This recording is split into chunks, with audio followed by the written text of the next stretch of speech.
around watching TV all day. The schedule on the wall did not include TV time. I spent around 15 days in a hospital where daily schedules was no more than a poster on the wall. Because of funding cuts, after spending my stay at this hospital, I realized something had to change with our mental health system. I decided to major in psychology with the hopes to change our mental health system in some way. The United States mental health system needs some serious work. Patients are not receiving treatment they should because the hospitals are in crisis events because of the lack of funding. This is evident in hospitals across all of the United States. Through my research, I've discovered that the United States has made huge budget cuts to the mental health system, and this has begun to increase the need for the mental health system.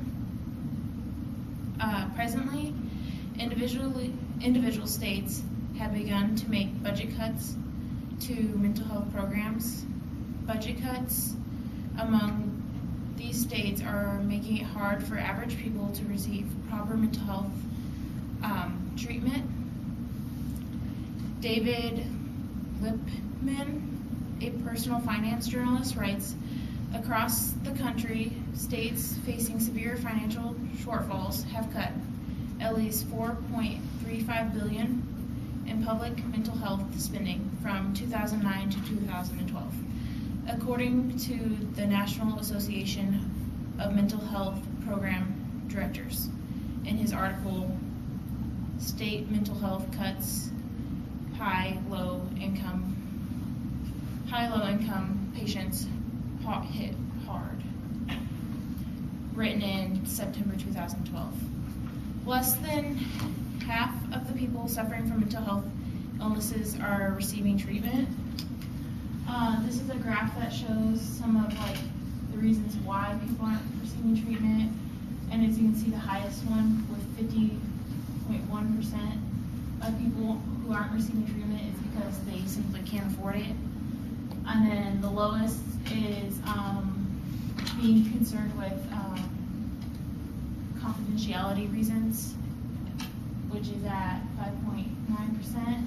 And then right above that at 6.7%, health insurance does not cover any treatment. So that's also another aspect that can be avoided in some ways.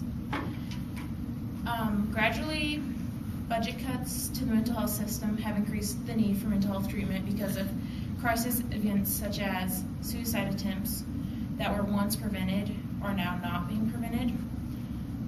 The demand of mental health resources have increased since the ability of the resources has decreased, and people are slipping through the cracks of the mental health system because of the lack of funding, as an increased number of emergency room visits, homelessness, shelters, and jail inmates can be seen as a result in these growing cracks. To help propellish our mental health system,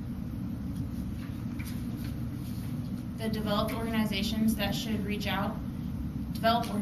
should help by reaching out to these people with mental health disorders by providing affordable treatments and interventions for those who are in need.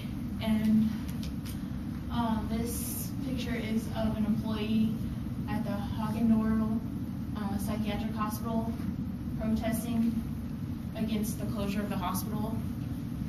It just shows that how it doesn't only affect the mental health patients, but it also affects the employees and just our whole society through these slow lack of funding.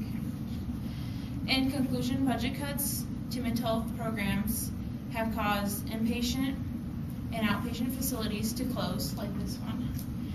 The closing of these facilities has made it more difficult for some to receive treatment for mental health disorders, while also making treatment and medication simply unaffordable for many patients in in many cases, the decreasing funding cuts are actually costing state governments to spend more money on these patients that fall through the cracks of the mental health system